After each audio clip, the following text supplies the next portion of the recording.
Well, good morning. It's a pleasure to be here.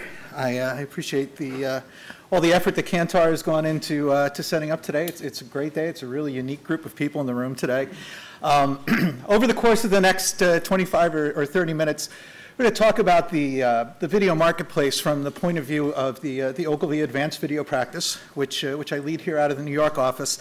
The practice has been in existence for just about 2.5 years now, and we're focused on trying to make the most out of the video marketplace. And by doing that, hopefully, some of what I'll put on the table now will be something you'll keep in mind during the rest of the day, because for us it's a very complex market, and as Bill was saying, there are a lot of different aspects to it that the marketing world can take advantage of. So we'll talk a little bit about the kinds of work that we do, not so much to sell the business as it is to explain to you our point of view, frameworks that we look at, and how we work with setting goals. And then finally, the notion of VSEO, Video Search Engine Optimization, which to me is still one of the least talked about yet most important topics in our field. So how do we approach the marketplace? Well, first of all, who am I? It's my new headshot. I've been with Ogilvy for just a little bit over 3 years now. I'm not from the agency world. I ran the digital businesses at AMC and IFC and WeTV networks before coming to Ogilvy. I was an executive producer at MTV, developing content that had both on-air and online components. And I've pretty much been in the interactive video and content space for about 18 years. Which means I started out when we could do almost nothing with video at all, little postage stamp size, 10 frame per second clips. And it's a pleasure now to see the technology finally develop, to see the audience develop. And the question is, what can we do to develop the marketplace around them? Because they clearly got out ahead of us.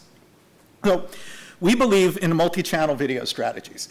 We don't believe in strategies that are just for the web, that are just for TV, that are just for YouTube, that are just for the .com. You have to think across the board with what we're trying to do with our clients' businesses. And the web for us, and Bill had mentioned this, and this is really important to the way that we think about things, the web is not TV 2.0.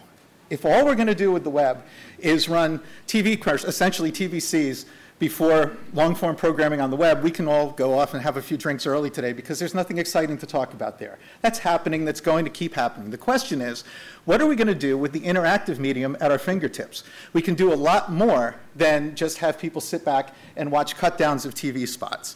So we also don't believe that, even though we do firmly agree that there'll be money moving from TV to online, we don't believe any of this is going to kill TV. So I don't get into the hyperbole of this is the end of the TV business. It's never happened in the history of electronic media. No new media form has ever killed the one before it. It's modified the ones before it. And that's what we're going to see. So the question is, where does video fit in the interactive landscape altogether? So we focus on 6 different areas. If we start at the bottom on the blue slide, or excuse me, the blue arrow. When we approach a video project with a client, we want to understand not just what kind of content they've created in the past, but what are they trying to say with their content? What's the messaging that the client has tried to get out with their content? And then balance that with consumer intent modeling, looking at the marketplace and understanding what the target demographic is looking for, what their search phrases they're using, what conversations they're having, and start to develop content that actually meets the needs of the demographic. We'll work on our metadata planning, and we'll talk about that a little bit later to make sure that we're taking advantage of search optimization. We'll work on the multi-content strategy and the distribution plan, understanding where our earned, owned, and paid distribution is going to be. Only then will we start to execute the video content. So the idea is that by doing all of this work up front, we're going to start creating content that we know is going to meet the needs of the target demographic. It's not going to be an accident. And what we've found, as we've been working through this model over the last couple of years, is that the creative teams love this because they come into this with a basis of, exactly what their job is supposed to be with the video. They know exactly what they're trying to do with the video. And it starts to help us, firm up what the analytics are going to be. Because one of the things that we don't do is just sit back and count views and say, that's it, that's great. You got 10,000 views, you got 10 million views. We like to look at KPIs that are meaningful to the businesses. So for the most part, when we're developing content in the practice, we're developing content that is designed for engagement. It's designed for click-through. It's designed for some kind of entree into the sales funnel, something that's going beyond the notion of just going viral, which we'll talk about in a minute. So the framework that we look at, it's very familiar. But when we present it to clients, owned, earned, and paid takes on a whole different point of view when they start thinking about what does that actually mean for video. Now, knowing a lot of you in the room, most of this is probably not a new concept to you, but the notion that for a true video success, for a client to really make the most out of their video assets, they have to take advantage of all three areas. And we look at them in terms of importance. Owned is the first. If you're not taking care of everything that your client can control directly, their own .com, their YouTube channel, other sharing channels, Facebook, you're missing the boat on the first level of engagement with the audience. Paid for us would be the second most important piece. A lot of times, and we'll discuss this in a few minutes, clients are a little bit reluctant to put media money behind the video because they think for some reason they're going to put it on the internet and people are going to discover it and everything's going to be great. And it doesn't happen that way. And we know that it doesn't happen that way. And then earned would be the piece that's the piece that we stress the least with the clients, which is funny given the amount of press that things like viral video get. Earned is the piece you can't control. Earned is the piece you can influence. You can certainly have a good PR effort behind earned. You can encourage sharing. You can do what you can to optimize for search. That's the last piece you can control. So what we try to get the clients to understand is have a great owned platform basis. Nail that. Add your media dollars on top of that. And then let's hope that we've done our job right and we'll start to benefit from the earned. So what does that look like when we look at a plan for a client in particular? Sometimes there's overlap. I mean, one of the things that we run into, and as you see in these circles here, in between the paid, owned, and earned is Google and YouTube in all three categories, right? So it starts to beg the question, especially when we're working with a multi-agency project, who owns what part of it, right? Is it the media agency that owns the YouTube channel? Is it the creative agency that owns the YouTube channel? Is it something else? Part of what we're trying to stress is that everybody owns a piece of it because everybody's business is dependent upon it. So we have to work as a single unit. We can't divide out individual chunks and say, group A do this, group B do this, group C do this. So we start the conversation with the clients by setting goals. And the questions that we ask are pretty straightforward. What's your business need? Who are you trying to reach? How are we going to use the videos? And what is our business success metric? Very straightforward, but when you start looking into campaigns that are being done, you find that a lot of times, in a lot of agencies, these questions are not asked. They're the basic building blocks of what is going to build a successful online video campaign. And the answers are not always obvious. So video goals, the kinds of things that we talk about to answer these questions. We want to make sure that we're reaching the audiences with relevant information, to their needs, to their pain points, to the solutions they're looking for, whether that's via search, whether it's via paid distribution, social media, whether it's direct contact, email programs, et cetera. And we want to win the unbranded search. That's a great opportunity right now in the video marketplace, is to win the search for the person who has a need, a solution, a pain point, and doesn't know that your brand has the solution. We like to increase the visibility in search by making sure that we're doing the customer intent modeling, which I mentioned before, which is not keyword research. It's understanding the phrases and keywords that the target demographic is using and the kinds of content they intend to find with those keywords. Then we make that content. And one of the other concepts we talk to clients a lot about is what we call post-play interaction. And the hypothesis here, and we can talk about this in detail a little bit later if we have time, is that the click that comes after play is the most important click to the marketer. It's very easy to get people to play videos. There's 30+ billion videos viewed in the United States every month alone. It's not hard to get somebody to click play. What is hard is to earn that next click. That next click is the engagement click. Are they going to watch another one of your videos? Are they going to go to a landing page that you've designed for the experience? Are they going to enter the sales funnel in some force? Or are they just going to go off and do something else and you lose them, which of course would be the option that we wouldn't want. So we try to bake in the notion as we're creating the content, we want to know what that post-play interaction is going to be before we start scripting, before we start content development, so that everything can focus in on the business goal. We make a lot of the lean forward and the lean back. I think everybody in this room probably knows this, so we can kind of skip over it. The lean back, the TV viewing, you can do it on the web. It's not very exciting.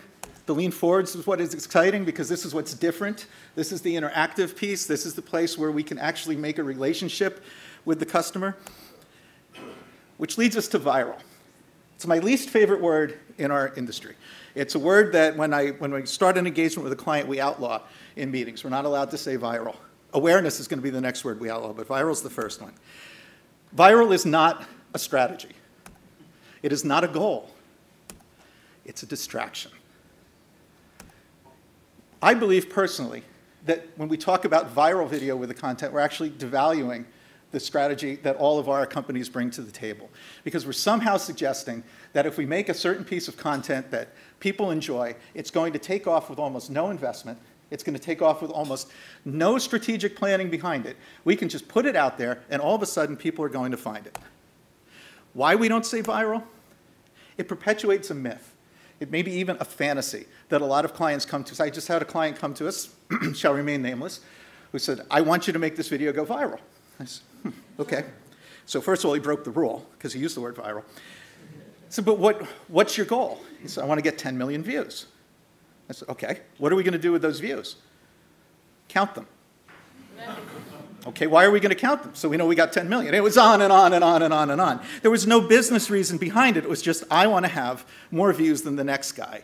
And this client also made the same mistake that people often equate viral with being free.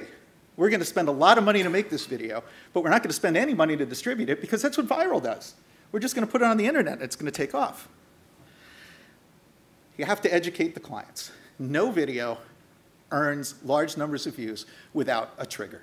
Sometimes the trigger can be accidental. It happens occasionally. Most of the time, the trigger is writing a check. Good placement. Triggers are always the key factor when we start breaking down what the success level of our clients' projects are going to be. So we try to coach them, into not saying viral and replacing it with words like good or contextual or relevant. I want to make a viral video, or would you rather hear a sentence that says, I would like to make a relevantly contextual video? Viral distracts us from the measurable business goals. And it gets into this notion of views, right? And I will say that views are more important to somebody like a Lady Gaga or Eminem than they are to any of your clients as an aggregate. I would rather see us get the view that counts to us, get the engagement view, get the view of the right person, than just say, I have 10 million empty calorie views. So we prefer strategy over chance. And I think these are probably 3 videos that you've seen. You know the story most likely behind the Darth Vader spot. You know the story most likely behind the Kobe Bryant spot. Kobe Bryant, great media buy on Nike's part to kick that video off. But there's Double Rainbow Guy. Have any of your clients asked about Double Rainbow Guy? Am I the only person who's haunted by this dude? I've had 3 clients this year say, I want to do what Double Rainbow Guy did. And I said, real, what did he do? So the myth of Double Rainbow Guy is that he created this video, he shot his video of the 2 rainbows, put it online, and all of a sudden, he had 20 million views. It's amazing. I want to do that with my brand. So what Double Rainbow Guy did was, he went out and he shot his video and he put it on YouTube in January. Nobody heard of Double Rainbow Guy. He had about 400 views until June. In June is when Jimmy Kimmel tweeted about it, and it landed on the front page of the Huffington Post the same day. That was the trigger. There's always a trigger. So essentially, when a client tells me he wants to be Double Rainbow Guy, I say, for 6 months, you want nobody to see your content, and then you hope that somebody makes fun of it. So there you have it. That's Double Rainbow Trigger. So I talked a little bit about this notion of post-play interaction, and I want to stress it a little bit more, because it's a lot more than just having a URL at the end of the video, right? So the deep, dark secret, we all know this in this room, nobody watches the end of the video. No one watches the last 5 or 10 seconds of a video. It's just something that is, it's kind of been baked into our culture that, ooh, video's over, I'm going to put a URL in there. And it's baked into the user's culture of, oops, somebody's going to sell me something, I'm going to bail out before that URL comes up. So we try not only visually to allow people to know that there are links, but we try to create content that sucks the person in. We want the person to want more of our content. Clients always ask, how long should a video be? And there's a lot of data that I've seen in the last couple of months. The average online video is like 4 minutes or something like that. And that's kind of skewed because that's how long a pop song is. But I started thinking about it, and I thought, actually, the old adage about how to write a good pop song is exactly the adage about how long a video should be. It should be just short enough that they want to hear it again. It should be just short enough that they want more. And building that hunger is part of the PPI. So for a lot of our clients, when we develop video content, we'll develop a custom associated landing page for each video so that there's a place to drive the user to, drive the viewer to, that has the engagement the client's looking for, whatever the entree into the sales funnel is, whether it's to enter a sweepstakes, take advantage of an offer, sign up for an email list. There's always something beyond just viewing the video. And we can skip some of these. So VSEO, it's the last topic I want to stress this morning. If you're not optimizing for search right now on your videos, it would be the first thing I would suggest that you do. It's a field that is it's kind of growing. It's been a little bit under the radar, but some obvious things, right? All major search engines index video. It seems that video content is weighted higher than text, though search companies won't divulge the algorithms, of course, unless you want to today. And we know that search is a dominant video viewing behavior.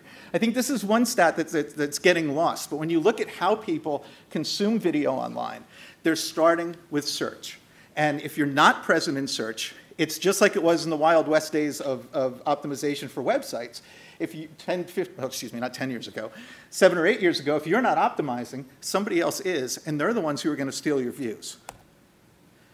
So VSEO right now requires well-crafted metadata, right? Because we're not at a point yet, though we will be soon, I'm sure, where the technology can reliably search what's being said in the audio track or what's in the visually in the video track. So right now, your title, your description, your keywords are the keys to VSEO. That's what the search engines are looking for. And it's become somewhat of an art. We've developed a whole VSEO specialty team within Ogilvy because it's not just saying obvious things. It's not saying client commercial number 2, right? Because nobody searches for that. So you don't want to title your video that.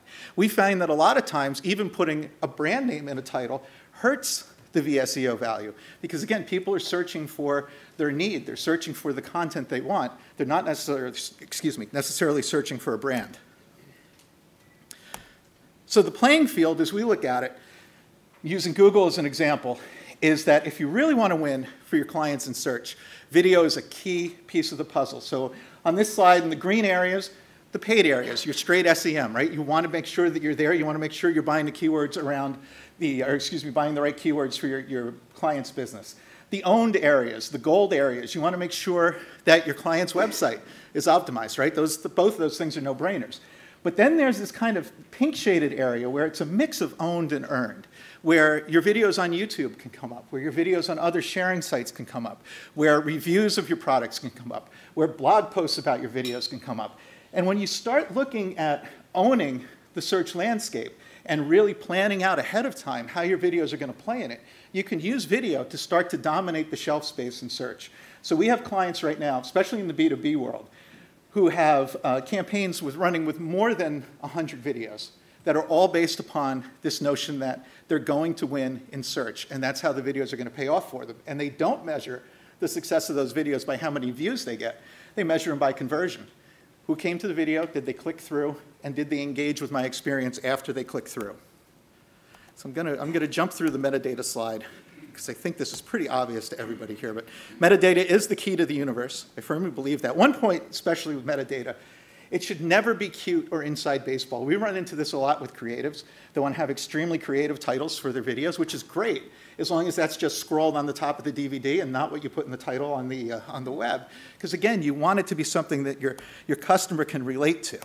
So the new content paradigm that came out of this whole discussion that we've gone through as we developed it piece by piece, kind of reviewing a little bit. The behaviors of the target demographic should inform the content and our distribution strategies. We should make sure that we're optimizing for search just like we would for the web. But again, the key is you can't go back and optimize a video after you've made it unless you've got a huge production budget. So you've kind of got to pre-optimize. Make sure that the content you're creating is optimized before you start shooting. Everything should have that post-play interaction, that engagement view, and we should track KPIs. And we start using behavior tracking. This is all building up to the new paradigm. Using listening posts, using any kind of insight we can to make sure that the content we're making is going to answer the customer's needs. I mean, we have the ability to not only do this, but to also create the content so that it works where the customer is already interacting.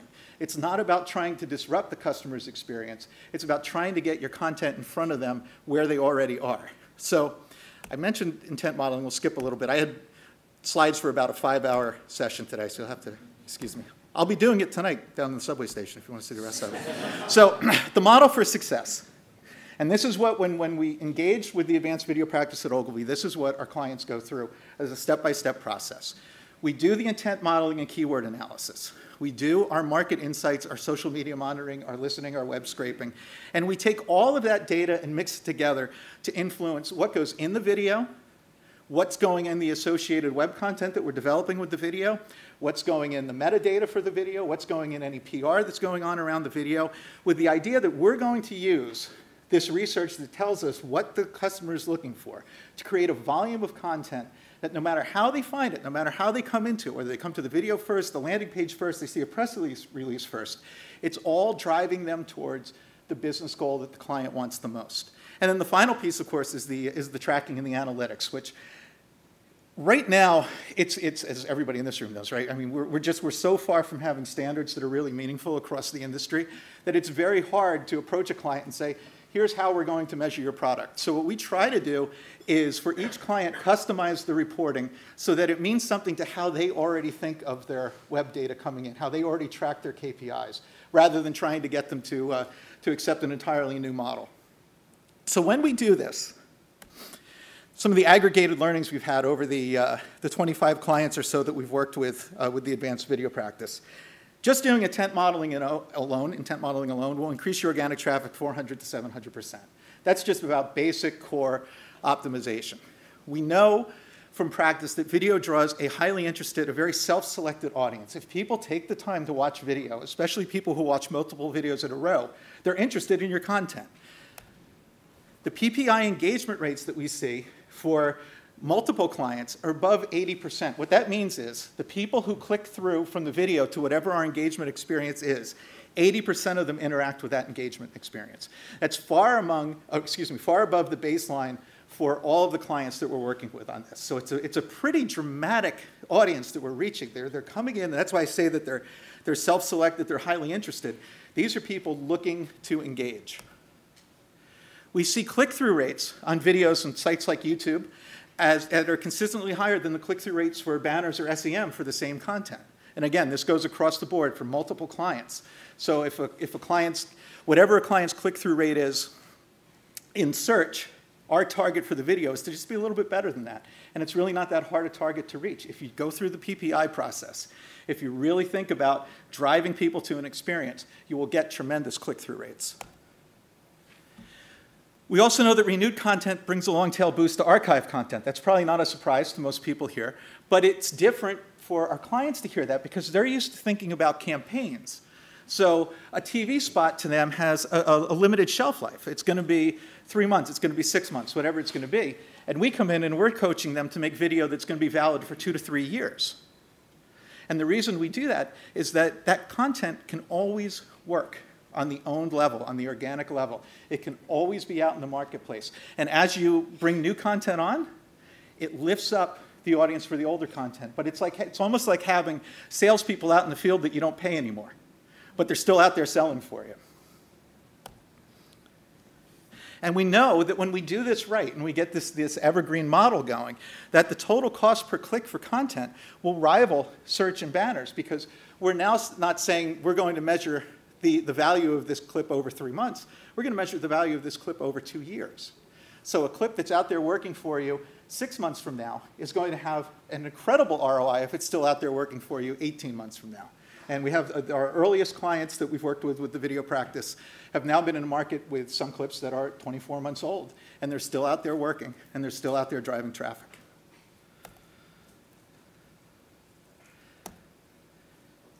Last point that I wanted to talk about today is the notion of video players. So kind of lost in the shuffle in the discussion of content distribution and where people are watching videos is the good old brand.com video player. It's something that was much maligned. A lot of companies over the course of the last 5 or 6 years insisted that their IT departments could do a better job creating video players than the professional companies that are out there creating video players. We see a tremendous opportunity right now with a lot of our clients for expanding our business on their .com, coming back to the traditional video player and saying, you know, are you getting everything that you can out of video on your website? Are you supporting multiple languages? Are you integrating with the social networks? You know, it's not all about YouTube, it's not all about distribution, even though a lot of it is. But there's still this portion of, what am I going to do with my own .com?